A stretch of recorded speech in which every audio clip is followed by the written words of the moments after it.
This is Time Signatures with Jim Ervin, a podcast and radio program presented by the Capital Area Blues Society in Lansing, Michigan. Driving up and down these Michigan roads, yeah. And now, here he is, your host, Jim Ervin. Baby, I'm home. When we started LCC Connect in 2022, our aim was to create a podcast network that connects our college with the community and our community with the college. Since then, we've expanded to offer more than 30 podcasts, all of which are hosted by members of Lansing Community College or community members. I'm Daedalian, and on this episode of Behind the Connection, I get to celebrate a very special milestone with a gentleman who's not only the host of an LCC podcast, but someone I have the pleasure of calling a good friend as well. One of our most popular shows, Time Signatures, hosted by Jim Ervin, is closing in on its 100th episode. It is the first show on LCC Connect to reach that milestone.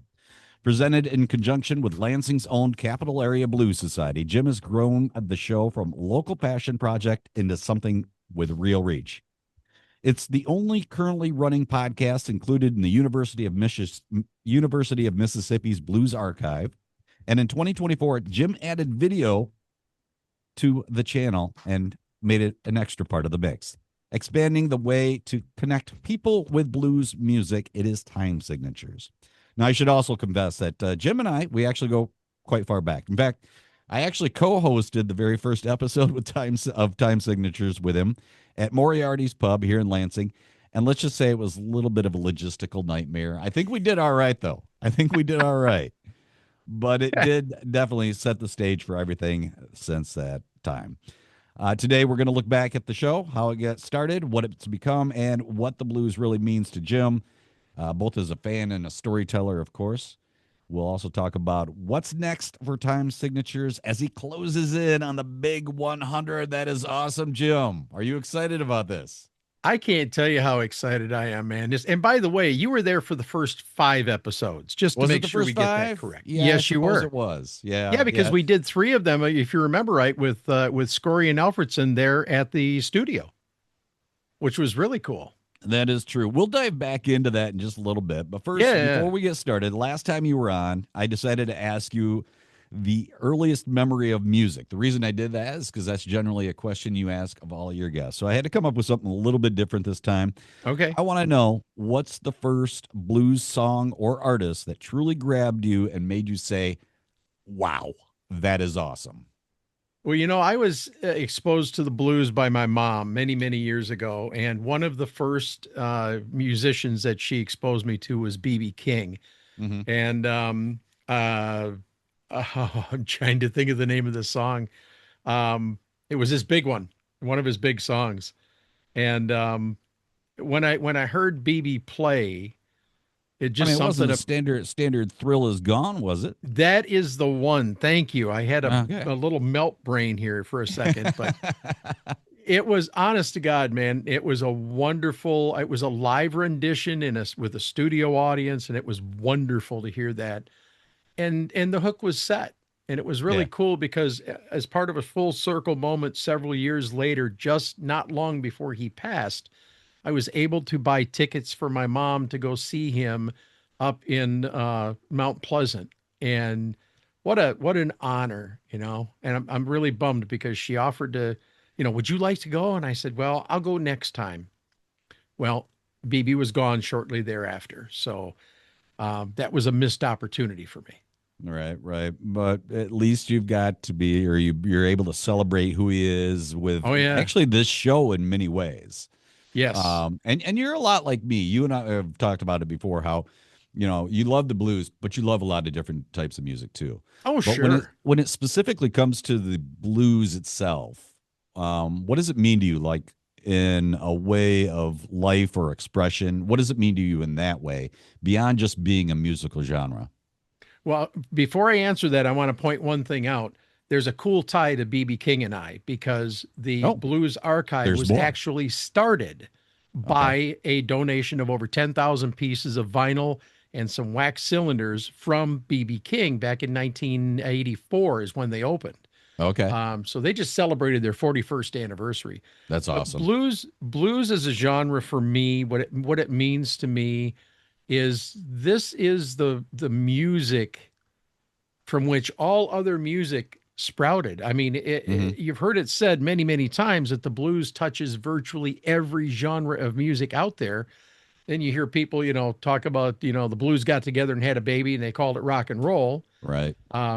So it's the root, it's the base, it's the foundation for the music world. And so I'm one of those people, and you've heard me say it on my podcast, if you've listened at all, that I love music that makes me feel. And blues music, like no other genre, makes me feel on a regular basis. And I absolutely love that deep, soul-stirring music. Right. So at the time that we're recording this, what number are we at as far as the number show? Do you know? 94, 95. Okay, like so we are really closing in on it. We're striking, man. We're ready. Yeah. So looking back now, like, how would you describe the show that you're doing now compared to that very first episode that we recorded at Moriarty's Pub? Night and day. Yeah. I did not envision Time Signatures being what it became. I figured it was going to be maybe more of a local show with maybe regional reach, and just have a little fun talking to people. And the passion for what I do blossomed into this thing where I started going out and reaching for bigger names.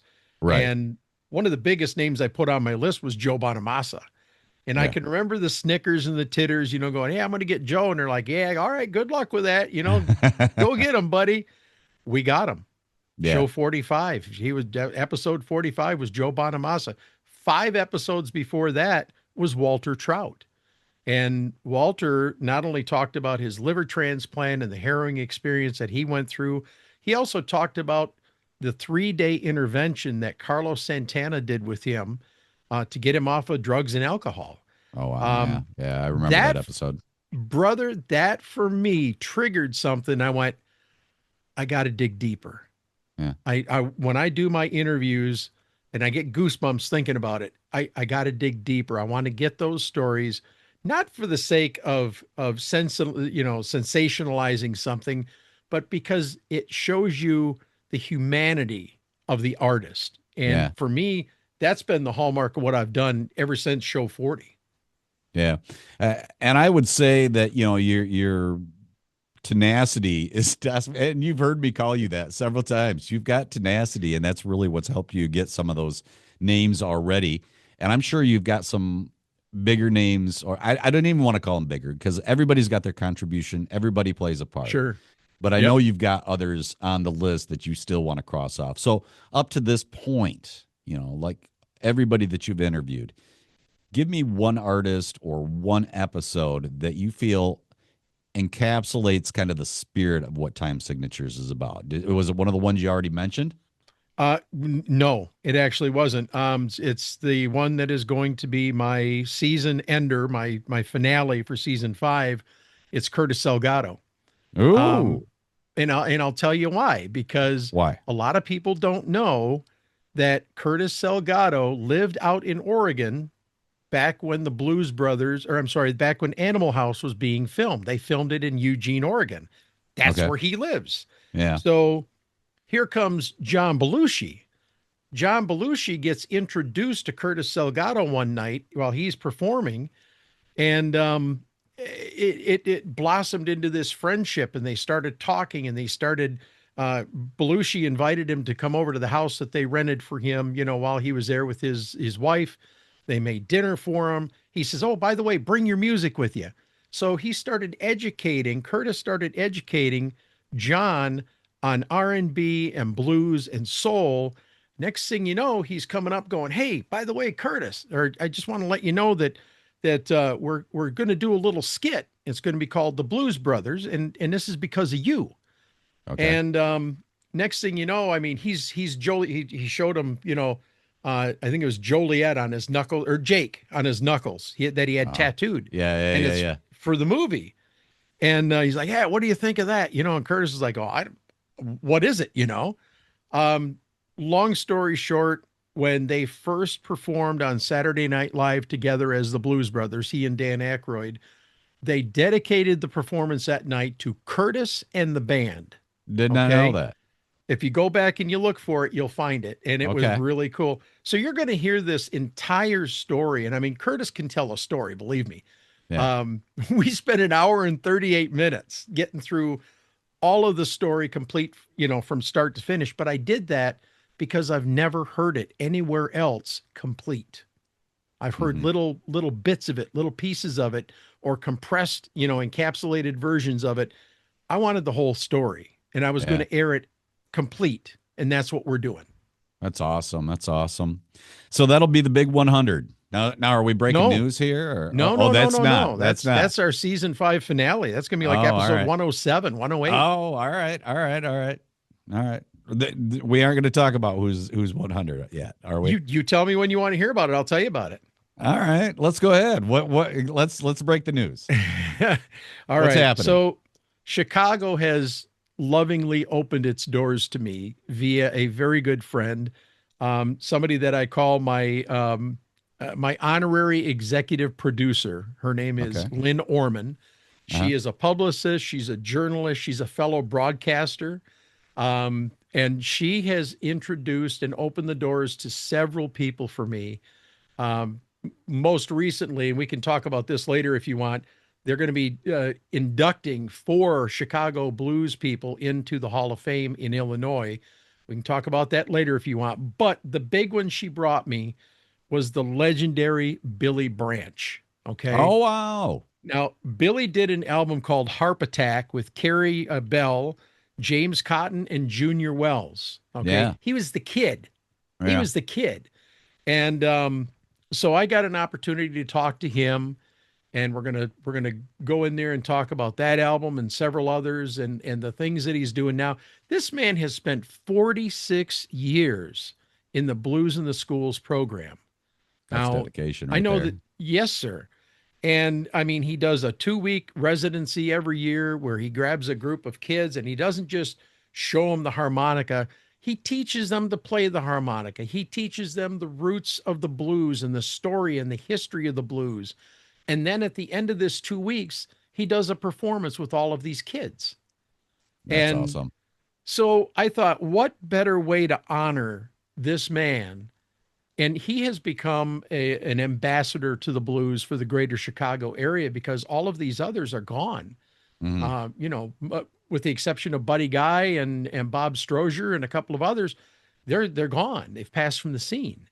So he is now the guy that we go to talk about those days and the history, and he's steeped in it, boy. He knows what he's doing.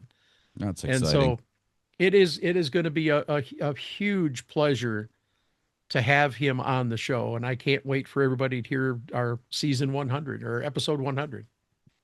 All right. So here's the deal: is you started this like 2 or 3 years? How long has it been now?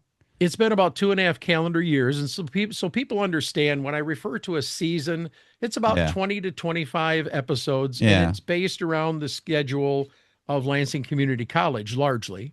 And then we take a couple of weeks, and then we come back with the next season. So we are at season 5 right now, and about ready to wrap that up. So it's about 2.5 years. And you've really been plugging away with it.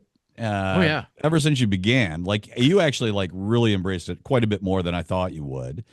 And then last year you decided, you know what? I don't have enough work. I'm going to go ahead and create a YouTube channel as well.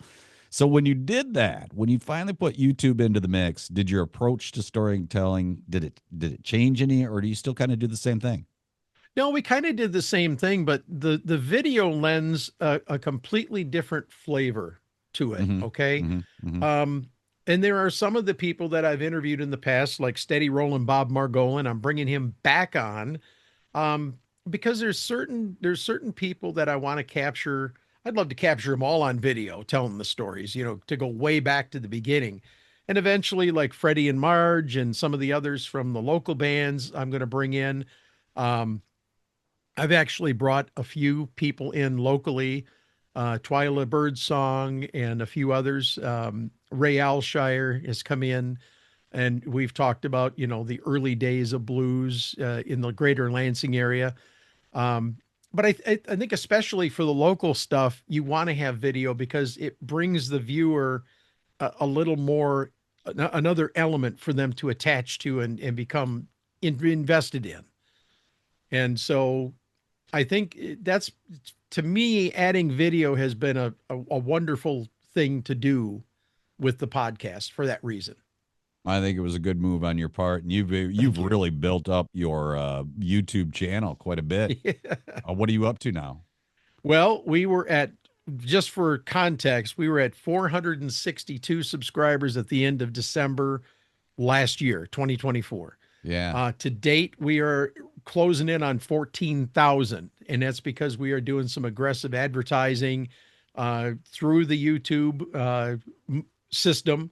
Yeah. So that it's legitimate. It's not somebody that's messing with the algorithm and can get me knocked down. This is actually stuff that I'm doing. It's combined with Google and YouTube. So the subscribers have gone right through the roof. So now we're trying to get the viewership, the hours viewed up there as well, because there's money to be made doing this. But that's not my focus. My focus is bringing those stories out, preserving the history of the blues one story at a time. That's my mission. Guys like Billy Branch, man, that's some awesome stuff right there. Oh, yeah. So it hasn't quite grown as much as your YouTube channel subscribers, but your vinyl collection's grown quite a bit. Oh, man, you want to talk about crazy. Did you have vinyl in your mix like before you even got started with this before? April 8th of last year, I had none, zero. Okay. So that's what I thought. So I'm gonna really put you on the spot here. What's your most prized piece of vinyl at this time? I just received this, as a matter of fact, yesterday, 2 days ago. Oh, there it is. This is the Willie Dixon chess box, and it's really cool. It's a 3-album set that was put out years and years ago. I'm still trying to get the Howlin' Wolf version of this. Don't have it yet, but I'm trying to get it. I have the Muddy Waters already. The other piece of prized possession here is my album from James Cotton. I got this up in Bay City in the spring, okay, along with a few other pieces. All right. Yeah. This is a cool album, but what makes it even cooler is it's signed, and that is his signature, people. That is his signature. Love it. That is awesome, dude. I went back to the people. I'm like, dude, did you realize this was signed? And then I took him online and I showed him James Cotton's signature. He's like, well, I guess it's worth a little more now, isn't it? That is awesome. Well, congratulations on the Willie Dixon one, though. We'll have Thank you. Take a listen to that sometime. Yeah, anytime, man. I've got, and the cool part is, the blues collection that I have sitting to my left that you can't see on camera here, we're I would say closing in on 500 now. 500. And I've probably got 350 classic rock, historic oldies over there in another deal. But I've got everything. I've got the old stuff. I've got the new stuff. I've got is it Betsy Smith? Is that her name? Forgive me, historians, if I don't get that right. But I've got some really good pieces of history. Some old. I got a John Lee Hooker sitting over here from 1960. It's vintage vinyl. It's not a repress. You'll have to, I'm going to put a plug out to the Vinyl Record Club. They do a podcast called Now Spinning here on LCC Connect. And they meet I want to say every other Tuesday or so. And they get together, talk about vinyl. I think you should pop in there one day because it is open to the community as well. So I would love that. Stuff. That'd be fun. Yeah. So like in personal conversations, you and I have talked before, and I've completely, and I'll say it again, your interview skills, I think, are better than mine easily. And as time has progressed, you've gotten even gooder. And I know gooder isn't a word, but I love it's more gooder. More gooder. I love making up a good word. So there you go. You're gooder. So what advice have you got for aspiring podcasters, folks like Now Spinning, people who are out there trying to improve their interview skills? What advice do you have for them as far as interviews go? What's the best way to approach it? Let me throw something at you. I had an interview with a gentleman by the name of Earl Thomas Bridgman. Earl is from Chicago, or from California. And he's got incredible stories. Etta James has recorded his music. Tom Jones has performed his music. Screamin' Jay Hawkins has done his music. The biggest compliment I've ever received came from him. And he said, I hope I coined this phrase. He said, you are the Oprah Winfrey of blues podcasting.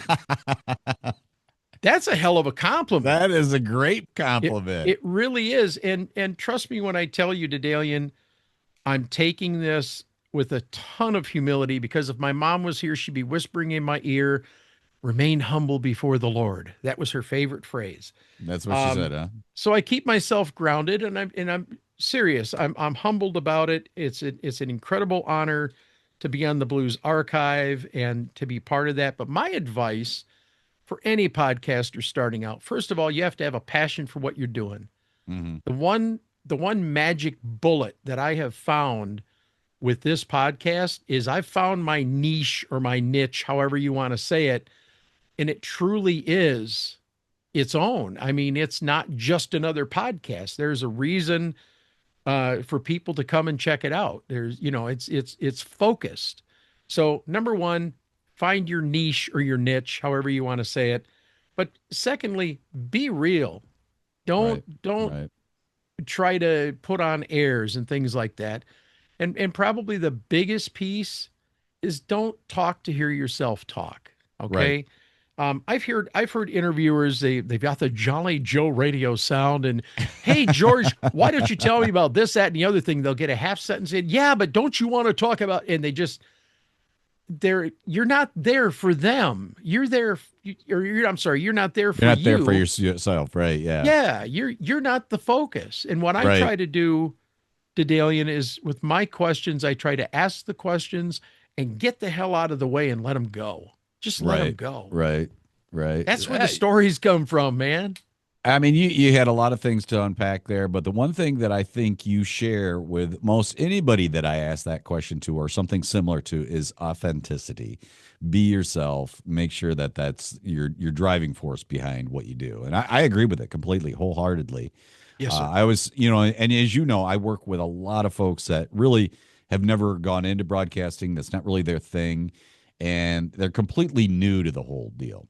And I always tell them every time, you're going to make mistakes. You're bound to make mistakes. So you just told me the positive side. Now I'm going to ask you on the other side, tell me about the biggest blooper, biggest thing that happened that maybe either ended up on the cutting room floor or people just don't know about, but it was kind of fun.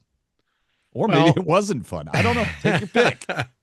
All right. So you know me. I love going out and doing remote recording. I don't have any problem doing it. One of the first episodes we did, as a matter of fact, that you alluded to, fraught with all kinds of technical difficulties, was recording live at Moriarty's. And the problem that we had was he had feedback coming through the the microphones from the speakers that were too close and blah, blah, blah. I swear who was serving that night was intentionally throwing dishes a little harder than normal. Yeah. Sorry, go ahead. No, you're good, man. So recently, a little over a year ago, I was asked by Mike Scory, a good friend of mine, and also a wonderful Lansing musician, very big name in Lansing blues and music in general, if I would be willing to do a storytellers episode or a Liars Club episode with a bunch of musicians from Lansing. Okay. And I said, sure, that sounds like fun. So we did it.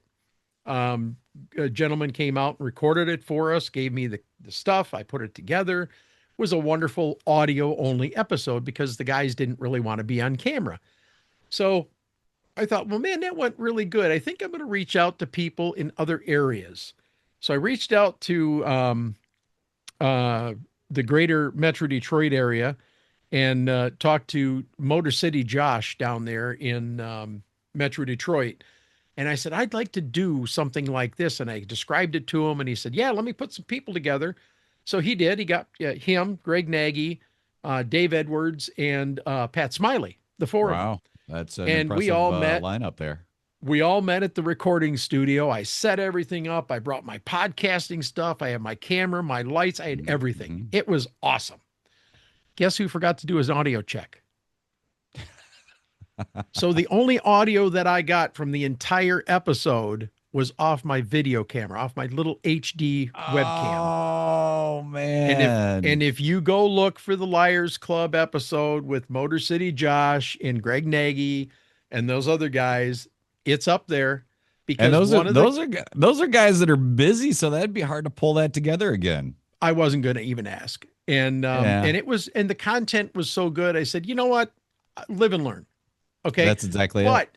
But they made me do it because they said, you asked one question during the interview. What was your biggest snafu, your biggest blooper, your biggest screw up? And every one of them answered it. So they said to me, we're not redoing it. Put it up as is and tell that story. And so I did. Great.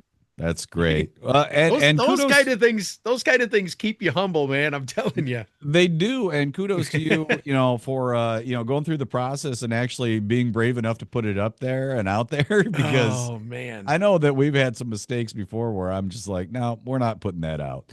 And actually you and I almost thought you were going to allude to that episode, the episode that we went to record. I think it was our second one.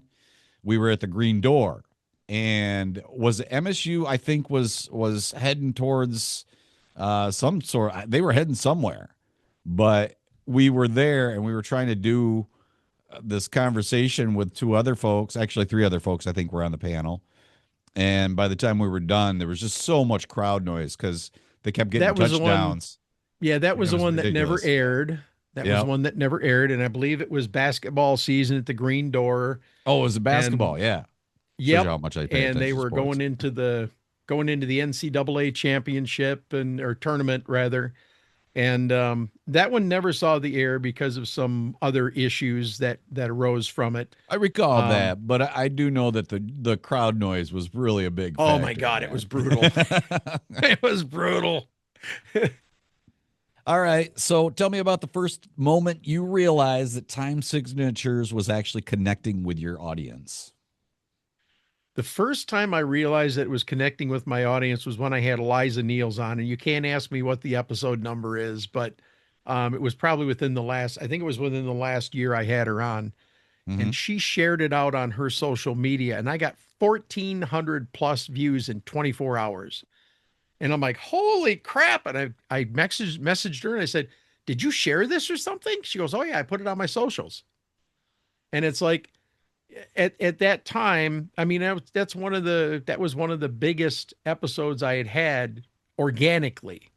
Okay. Cause my episodes average anywhere from 25 to 100, depending on who I have on. Yeah. 25 to 100 views on a regular basis. Cause I put them out every week. Right. But it made me realize that, that I had something. And like I said, like I had found my niche or my niche. But, and then Chicago opened its doors to me with Lynn. And, she told me recently, she said, I trust you. I've watched you and I trust you. So when I bring these interviews to you, I'm extending you some extra trust. Right. And so when I get these interviews like Billy Branch or, these legends of the blues, their children that I just recently interviewed and talked to, beautiful episode. One of the best episodes I've ever done, but I had a video snafu. Well, there's another one. Yep. And that goes back to the same thing though. As long as you learn from it, well, then I guess it was worth going through, I guess, in some way. Yes, sir.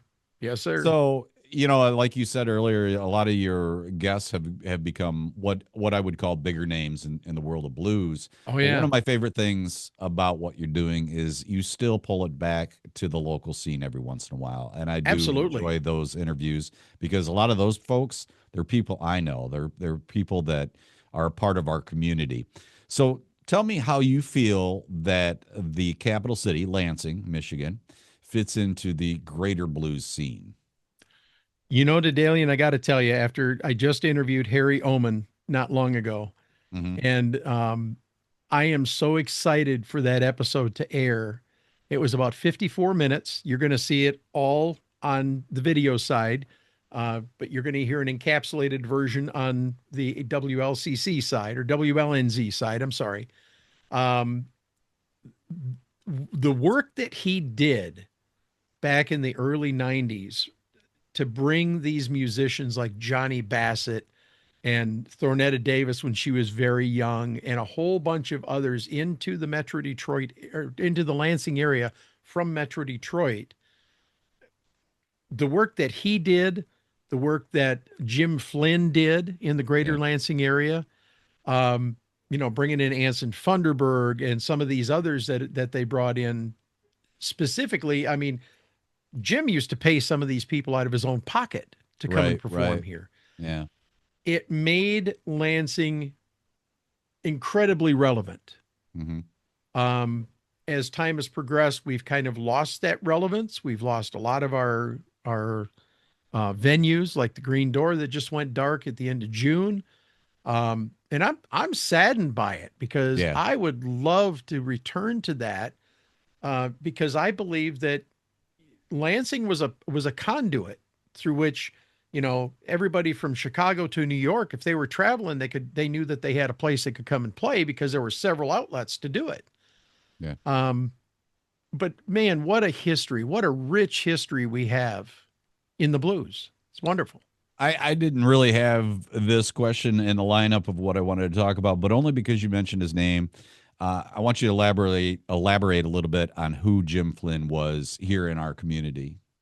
Well, Jim Flynn was a gentleman that was a huge blues fan. He was here in the earliest days. Now, the Capital Area Blues Society was formed on paper in the fall of 1994, and it began its run in the middle of 1995. And there was I'm looking at the poster right there, the Riverfront Blues Festival from July 1995. Coco Taylor was there. The McKenzie brothers were there. Thornetta was there. Bonnie Queen Bee Stebbins was out handing out flyers. And as a result of that, there were meetings that were scheduled. Jim Flynn was among the first to be a part of that group and came in as part of the ad hoc board, and was a key piece, as I said, to bringing musicians into the greater Lansing area to perform. Right. And like I said, he would travel. He would go down to the southern states, and he'd bring people up here to perform, and he'd pay other people. Whenever Anson came through, he knew he had a stop that he could make here and make some money, because he wanted to help keep that going. He wanted that live music to keep going. And so he was a huge piece of this history in the greater Lansing area. And sadly, I didn't meet him until not long before he passed. Yeah. And so I didn't get to enjoy the early days of Jim Flynn's work and all of the great musicians that he brought to the greater Lansing area. Yeah. Yeah. He was a great guy. And I was glad to have gotten to know him myself.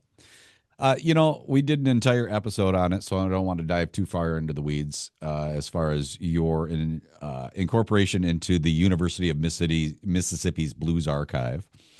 But I want you to kind of like explain what it felt like when you realized that was going to happen, where you were going to actually be included in that. What were you feeling at that time? I was absolutely gobsmacked. Because I was only in the early stages of this show. It was before I started the video, as a matter of fact. I was in season 2, I believe, when I got the word. Yeah. And Greg immediately said, "Yes, we want you." Yeah. And I'm like, really? That's, I understand. So did you send him like some samples, or how did you do that? Did you approach him about it? Okay. I just told him about it and sent him a link. Okay. And it came through Bonnie, Queen Bee. Yeah. And she was the one that recommended I reach out, because they're always trying to preserve, various elements of the blues. Mm-hmm. And when I went to their website, I found that they had a lot of recorded interviews with different people. But number one, wasn't any of them podcasts, not one. Maybe some radio programs, different things like that. So this was a real first for them to be able to incorporate a podcast that was being produced currently to be put up on their archive. And I mean, it's not lost on me the historic weight that now rests upon every one of these episodes, because I tell people when I get done talking to them, by the way, this episode is going to be preserved for decades to come. Okay. Your children's children are going to be able to watch it and hear it. It's an honor. It's an incredible honor to be part of something like that. When we talk about preserving the history of the blues, we are truly preserving the history of the blues. Very cool. Very cool. All right. So we're getting towards the end of this, and I don't like doing a lot of editing, and I've already gone way over. But if you could have just any blues artist sit down with you tomorrow, living or dead, who would that be? Wow. Living or dead, that changed it for me, because living it'd be Buddy Guy. He's been on my hot list forever, and still haven't made that connection. I would say, I think I'd like to talk to Paul Butterfield. I'd like to get some stories from him about those early days with Mike Bloomfield and Charlie Musselwhite and Elvin Bishop, when they were the white guys in Chicago that were sitting at the feet of Howlin' Wolf and Muddy Waters and all these great bluesmen in Chicago in the early 60s. And they helped carry that out to the world. Yeah. And I would love to get some of those stories, man. I really would. It would have been a great time to be in Chicago, wouldn't it? Oh man. When I talked to Charlie Musselwhite and did the interview, I'm like, man, did you know what was going on when you left? Because he actually left kind of like at the early part of it. And he didn't realize. And when he came back, he didn't realize that it had exploded like it had. But wonderful stories from him, man. Yep. So where do you see the blues heading in the future, and where exactly do you see Time Signatures being a part of that story? Well, I have to be honest with you. I am disheartened a little bit by the downward trend that I've seen in the blues over the last 5, 6, 10 years. I am told that resurgences happen regularly in the music genre, which is wonderful. Cycles. I am really hoping to be part of that resurgence, both locally and nationally, globally, because Time Signatures truly is a global reach. And I would love to just have Time Signatures be a part of keeping those stories alive and keeping those legacies moving and sharing them with future generations, so that there is truly a reason to keep the genre moving. Very cool. Very cool. Before we depart, is there anything else you wanted me to ask about that we didn't hit on? Well, I would like to pay homage to a couple of my friends that have been involved with helping me along the way. This is the time to do it, brother. Well, we're going to start with my producer, Daedalian Lowry. Thank you, because you were the guy that believed in me, held my feet to the fire, made me, I'll never forget the time you told me I need at least 4 episodes in the can. And just so that we have a little bit of reference to it. Season 5 is done. I'm already recording in season 6, which doesn't even launch until January. Okay. That's how dedicated I am to this program.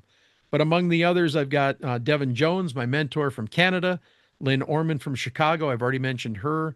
I've got great ties with Michelle Seidman and the National Women in Blues. My good friend, Andy Kabbalah, who came up with the name Time Signatures because he's a drummer. And then, of course, my subscribers, my listeners, the fans of the show. Like I say in every episode, if it wasn't for you, none of this would be possible. And that's my thanks.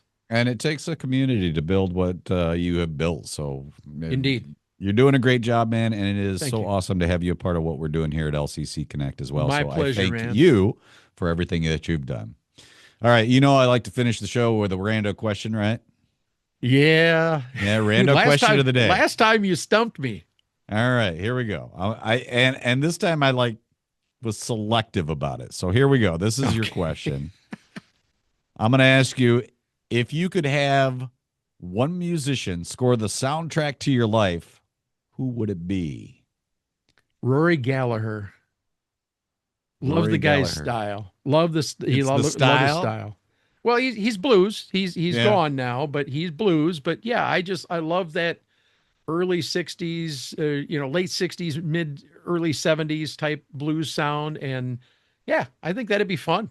Very cool. All right, I got a couple of quick hit ones for you. You ready? Yeah. What's your go-to karaoke song, even if you'd never admit it publicly? New York, New York. I've done it publicly. There's recordings. There's also a recording of me doing Shameless by Garth Brooks, but you'll never hear it. But Shameless by Garth Brooks and Garth Brooks, but I slaughtered it. You'll never hear it. But there is a recording somewhere out there. New York, I've done publicly. So yeah. I like getting the girls up there to do a kick line for me while I'm doing it too. There you go. All right, last one. Quick one. And if Time Signatures was a cocktail, what type would it be? What would it be? Gee. Maybe a Long Island iced tea. Why? Comes and gets you from when you're not expecting it. Just kind of gets you. Well done, sir. Well done. Thanks, man. All right. This has been Time Signatures with Jim Ervin, presented by the Capital Area Blues Society in Lansing, Michigan. For more information on cabs, visit capitalareablues.org. You can find this episode and past episodes at lccconnect.org. The Time Signatures theme song, Michigan Roads, is used by permission and was written by Root Doctor, featuring Freddie Cunningham. You know I'm trying, baby, driving up and down these Michigan roads, yeah. Until next time, keep on keeping the blues alive. Baby, I'm home.